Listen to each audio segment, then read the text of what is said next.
मैं पिछले 6 महीने से देख रहा हूँ ये कोर्स को बहुत पुश किया जा रहा है कंसल्टेंट के द्वारा या फिर यूनिवर्सिटीज़ के द्वारा। ये क्यों किया जा रहा है, क्या रीजंस हैं और इसका कोई फ़ायदा है कि नहीं, आज की वीडियो में सारा कुछ ये डिस्कस करेंगे। तो वीडियो को पूरी देखना ताकि आपको सारा कुछ क्लियर हो जाए। तो चलिए शुरू करते हैं बात साइबर सिक्योरिटी पे। पहले मैं एक चीज़ आपको क्लियर कर दूं कि मैं इस वीडियो में कोई रिकमेंडेशन यूनिवर्सिटी या फिर रिकमेंडेशन स्कॉलरशिप या फिर रिकमेंडेशन कुछ वगैरह नहीं बना रहा हूँ, फीस वगैरह नहीं बता रहा हूँ। मैं अपना एक्सपीरियंस शेयर कर रहा हूँ कि व्हाट साइबर सिक्योरिटी मतलब साइबर सिक्योरिटी एक्चुअल में क्या है और कितना डिफ़िकल्ट है, डिफ़िकल्ट नहीं है, क्या उसका फ्यूचर है, क्या उसका स्कोप है। तो उस हिसाब से वीडियो देखना please, don't consider it consideration video. तो एक्सपीरियंस के बारे में आज बात करेंगे। So whatever consultants are saying कि अगर आप साइबर सिक्योरिटी कर लेते हो आपकी जॉब्स अच्छी लग रही हैं, आपके पैकेज अच्छे लग जाएंगे, 100,000 का पैकेज है, उसके बाद आपकी पीआर भी जल्दी आ सकती है। तो ये क्लेम 100% ट्रू है। आपको कंसल्टेंट, मैं ये नहीं कह रहा कि कंसल्टेंट गलत बोल रहे हैं, मैं आपको अपना एक्सपीरियंस शेयर करने लगा हूँ। रुको आपको मैं बताऊँगा सारा कुछ। लेकिन वो 100% ट्रू है बातें कि पीआर लिस्ट में आईटी के प्रोफेशंस में से साइबर सिक्योरिटी का जो प्रोफेशन है वो सबसे ज़्यादा प्रायोरिटी पे है, मतलब कि हाईएस्ट प्रायोरिटी है। फॉर एग्जांपल आप मैं जैसे बैचलर ऑफ आईटी कर रहा हूँ और मैं आगे जाके सॉफ्टवेयर इंजीनियर का ऑक्यूपेशन सेलेक्ट करता हूँ और उसमें काम करने लग पड़ता हूँ, मेरे को जॉब मिल जाती है फॉर्चुनेटली। और साथ में मेरे बंदा सेम चीज़ मतलब सेम बैकग्राउंड से है और उसकी साइबर सिक्योरिटी में जॉब लग जाती है, तो उसकी पीआर मेरे से जल्दी आने के काफ़ी हाई चांसेस हैं। तो ये बात तो ट्रू है कि उसमें जॉब अपॉर्चुनिटीज़ काफ़ी हैं। जॉब यहाँ पे मैं देखता हूँ आसपास, यहाँ पे भी साइबर सिक्योरिटी हुई पड़ी है।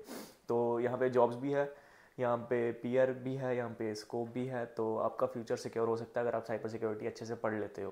सारा कुछ स्कोप होने के बावजूद, जॉब्स होने के बावजूद, ये हर एक बंदे के या फिर हर एक स्टूडेंट के बस की बात नहीं है।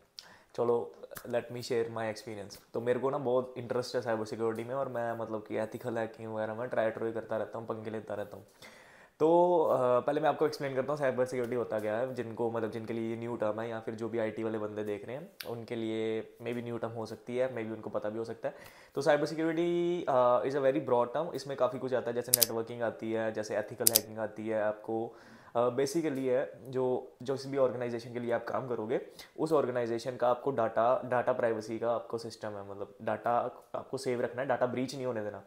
जैसे भी आप देखते हो ना कोई ये सिस्टम हैक हो गया, इंस्टाग्राम हैक हो गया, ये हो गया, उस चीज़ से आपको बचाना है, आपका वो काम।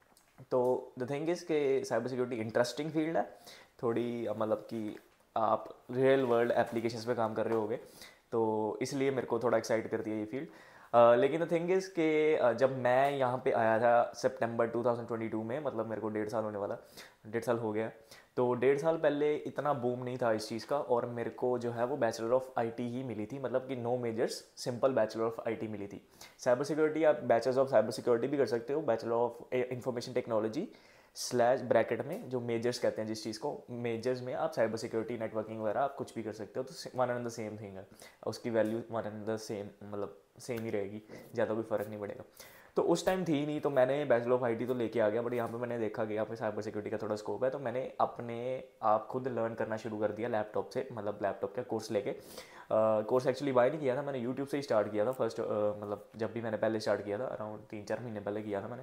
तो द थिंग इज़ के एक यूट्यूब पे कोर्स मैंने खोला और मैं वो ना मतलब करने लग पड़ा, सारा नोट्स बना के, यहाँ पे मेरी कॉपी भी पड़ी हुई थी साइबर सिक्योरिटी की, और नोट्स बनाने लग पड़ा। लेकिन द थिंग इज़ के पहला 1-2 घंटे जो मतलब 12 घंटे का टोटल कोर्स है, 1-2 घंटे तो निकल गए क्योंकि मेरे को आईटी के बेसिक्स क्लियर थे और उसमें बेसिक नॉलेज ही थी। मेरे को 1.5 साल हो गया आईटी पढ़ते हुए, तो मेरे को कुछ कॉन्सेप्ट मैंने ऑलरेडी पढ़े हुए थे उसमें से।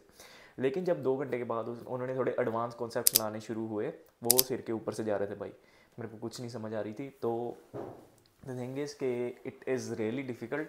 मैं तो आईटी का बंदा हूँ, मतलब कि मेरे को 1.5 साल हो गया आईटी पढ़ते हुए, मेरे को भी डिफ़िकल्ट लग रही है। तो जो बंदा न्यू आ रहा है, सीधा +2 करके आ रहा है, उसने कभी ज़िंदगी में आईटी नहीं पढ़ी, उसको कोई प्रोग्रामिंग लैंग्वेज नहीं आती, उसके लिए काफ़ी हार्ड हो सकता है, उसको काफ़ी ज़्यादा टाइम डिवोट करना पड़ेगा फॉर मतलब कोपिंग अप द स्टडीज़। तो इसलिए मैं ये वीडियो बना रहा हूँ कि अगर आपको साइबर सिक्योरिटी के बारे में कुछ नहीं पता है तो आप एक छोटा सा काम करें, यूट्यूब पे जाके सर्च मारे cyber security course slash ethical hacking course, जौन सा भी आपको करना है, one and the same thing है। और वहाँ पे आपको 9 घंटे के, 12 घंटे के, 11 घंटे के 3-4 कोर्सेज आ जाएंगे, उसमें से कोई भी सिलेक्ट कर ले जो भी आपको अच्छा लगता है, और उसको 1.5x पे एक बारी देखें कि आपको कॉन्सेप्ट्स जो है मतलब आप अगर बैठोगे तो आपको समझ आओगे। अपने आप को एनालाइज करो कि अगर मैं ये चीज़ ऑप्ट करता हूँ अपने फ्यूचर में तो ये मेरे को थोड़ी पल्ले बढ़ रही है, मतलब थोड़ी पल्ले बढ़ने इन सेंस पता लग जाता है बंदे को यार, अगर कोर्स देख के और या फिर नोट्स देख के पता लग ही जाता है कि यार ये चीज़ हाँ हो सकती है, ये चीज़ नहीं हो सकती। तो अपने आप को खुद एनालाइज ज़रूर करें विद मतलब कि पहले आने से अपने, अगर आप बैचलर्स और masters of cyber security opt करने लगे हो।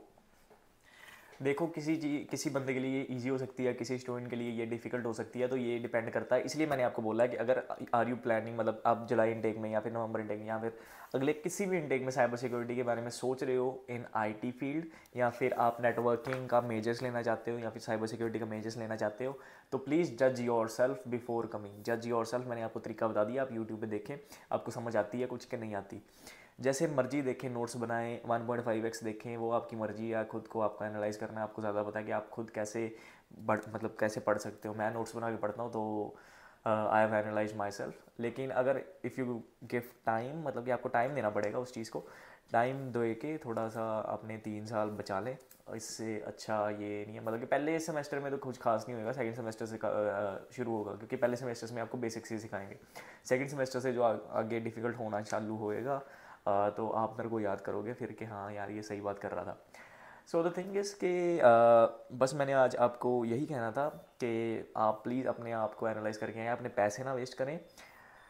मान लिया मैंने वीज़ा रेशियो अच्छी है, इसकी डिमांड अच्छी है, लेकिन अगर आपसे हो ही नहीं रही तो उस चीज़ का क्या फ़ायदा, उस चीज़ का क्या फ़न है। आप फेल हो गए, आपको पैसे दोबारा भरने पड़ेंगे, या उस चीज़ का मेरे हिसाब से कोई वो नहीं निकलता, तुक नहीं निकलता। सो आप ऐसे ही करें कि अपने आप को एनालाइज करके आएँ, मतलब कि डोंट रश योर सेल्फ। सिर्फ कंसल्टेंट की बात सुन के या फिर किसी की बात सुन के ना आए, अपनी सेल्फ रिसर्च करके आए। मैंने आपको अपना एक्सपीरियंस बता दिया है, मैं आईटी का बंदा हूँ, मेरे को भी थोड़ा डिफिकल्ट लग रहा है, लेकिन मेरे को तो करनी है, मेरा पैशन है, तो मैं उसको करूँगा ही। ज़्यादा टाइम डिवोट करके करूँ या कम डिवोट करके करूँ या कुछ और जुगाड़ लगाऊँ, लेकिन मैं करूँगा ही करूँगा। लेकिन आपको मैं यही कहना चाहता हूँ कि आप प्लीज़ थोड़ा ना दिमाग लगा के आए, अपने पैसे ना वेस्ट करें और अपना मतलब अपना करियर दांव पे ना लगाएं किसी भी चीज़ के लिए, या कंसल्टेंट आपको कह रहा है या फिर आपका जेन्युइन इंटरेस्ट है तो तभी आए इस चीज़ में। तो साइबर सिक्योरिटी काफ़ी हार्ड है यार। साइबर सिक्योरिटी ऐसी फील्ड है कि मतलब आपको बहुत तेज़ दिमाग चाहिए, बहुत ज़्यादा स्किल्स चाहिए उसको लिए, उसके जॉब पाने के लिए भी बहुत ज़्यादा स्किल्स चाहिए। तो द थिंग इज़ कि नॉर्मल पर्सन जो ग्रेजुएट कर रहा है, एवरेज पर्सन है, वो नहीं कर सकता। तो इसलिए साइबर सिक्योरिटी को मत ऑप्ट करें। आपके पास अलग अलग ऑप्शन हैं, आप एआई को ऑप्ट कर सकते हैं, आर्टिफिशियल इंटेलिजेंस को ऑप्ट कर सकते हैं, वो भी बूमिंग फील्ड है, उसकी भी जॉब्स आगे जाके बढ़ेंगी ही बढ़ेंगी। तो ऑल्टरनेटिवली आप वो कर सकते हैं। और लास्ट में मेरी एक सजेशन थी, अगर कोई भी आप आईटी का सेलेक्ट कर रहे हो तो उसमें ना यार मेजर सेलेक्ट ना करो। मेरा मतलब बैचलर ऑफ आईटी जो कोर्स है उसमें कोई मेजर्स नहीं है, तो आप भी मेजर्स ना सेलेक्ट करो। जब आप मेजर सेलेक्ट कर लेते हो ना, आप नीश फील्ड में चले जाते हो, उसकी ऑक्यूपेशंस भी जो पीआर लिस्ट में ऑक्यूपेशंस भी है। फॉर एग्जांपल आपने मेजर सेलेक्ट किया साइबर सिक्योरिटी का, उसकी पीआर लिस्ट में या 2 या 3 होएंगी, और if you do bachelors of IT with no majors, उसके लिए उस चीज़ के लिए मतलब उस चीज़ करके वो डिग्री करके आप किसी भी फील्ड में जा सकते हो। तो it makes it easy afterwards कि आप बेसिकली यहाँ पे डिग्री की वो नहीं है, यहाँ पे डिग्री के बेस पे पीआर नहीं होती, ऑक्यूपेशन के बेस पे पीआर होती है कि आप कौन सी ऑक्यूपेशन कर सकते हो। तो if we do bachelor of IT we can shift to cyber security, we can shift to business analyst, we can shift to software engineering. तो ये मेरी एक सलाह है, जो भी आईटी करने आ रहा है ये प्लीज़ कंसिडर इट, ताकि आपके लिए मतलब ईजी हो। कोई आप इस फील्ड में जॉब नहीं मिल रही तो आप दूसरी फील्ड में जा सको ईजिली, लेकिन आप जब मेजर सेलेक्ट कर लेते हो आप नीश फील्ड में घुस जाते हो, तो फिर वो ट्रांजिशन करना is little bit difficult. So that's it for the video, thank you guys for watching, और लाइक शेयर सब्सक्राइब करके जाना ज़रूर। एंड बस आज के लिए इतना ही। भाई इंस्टाग्राम यहाँ पे आ रहा होगा, उस पर फॉलो कर लो, डेली अपडेट आती रहती है। यहाँ पे क्या जाता है, फॉलो करना, फॉलो कर दो यहाँ पे फटाफट।